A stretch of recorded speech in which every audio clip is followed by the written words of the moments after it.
There are two things that I think that great leaders need to have: empathy and perspective. And I think these things are very often forgotten. Leaders are so often so concerned about their status or their position in an organization, they actually forget their real job. And the real job of a leader is not about being in charge, it's about taking care of those in our charge. And I don't think people realize this, and I don't think people train for this. When we're junior, our only responsibility is to be good at our jobs. That's all we really have to do.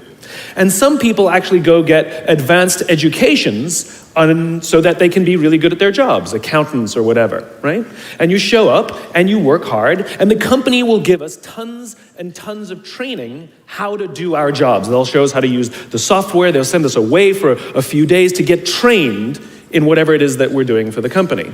And then they expect us to go be good at our jobs. And that's what we do. We work very hard. And if you're good at your job, they'll promote you.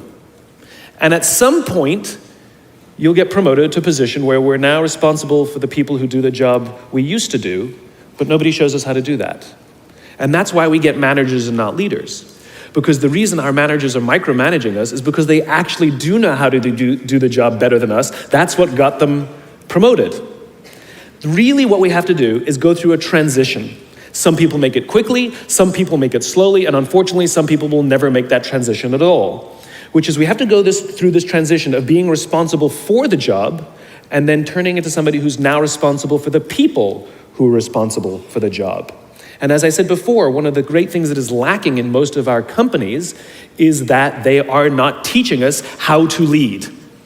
And leadership is a skill like any other. It is a practicable, learnable skill. And it is something that you work on. It's like a muscle. If you practice it all the days, you will get good at it and you will become a strong leader. If you stop practicing, you will become a weak leader. Like parenting, everyone has the capacity to be a parent. Doesn't mean everybody wants to be a parent, and doesn't mean everybody should be a parent. Leadership is the same. We all have the capacity to be a leader. Doesn't mean everybody should be a leader, and it doesn't mean everybody wants to be a leader. And the reason is because it comes at great personal sacrifice. Remember, you're not in charge, you're responsible for those in your charge. That means things like when everything goes right, you have to give away all the credit. And when everything goes wrong, you have to take all the responsibility. That sucks, right? It's things like staying late to show somebody what to do. It's things like when something does actually break, when something goes wrong, instead of yelling and screaming and taking over, you say, try again. When the overwhelming pressures are not on them, the overwhelming pressures are on us. At the end of the day, great leaders are not responsible for the job. They're responsible for the people who are responsible for the job. They're not even responsible for the results.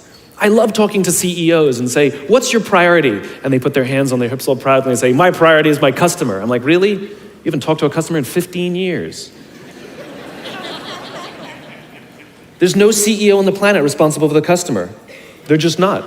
They're responsible for the people who are responsible for the people who are responsible for the customer. So why is it that when somebody has performance problems at work, why is it that our instinct is to say, you're out? We do not practice empathy. What does empathy look like? Here's the lack of empathy. This is normal in our business world. You walk into someone's office, someone walks into our office and says, your numbers have been down for the third quarter in a row. You have to pick up your numbers, otherwise I can't guarantee what the future will look like. How inspired do you think that person is to come to work the next day? Here's what empathy looks like. You walk into someone's office, someone walks into your office and says, your numbers are down for the third quarter in a row. Are you okay? I'm worried about you. What's going on? We all have performance issues. Maybe someone's kid is sick. Maybe they're having problems in their marriage. Maybe one of their parents is dying. We don't know what's going on in their lives. And of course it will affect performance at work. Empathy is being concerned about the human being, not just their output.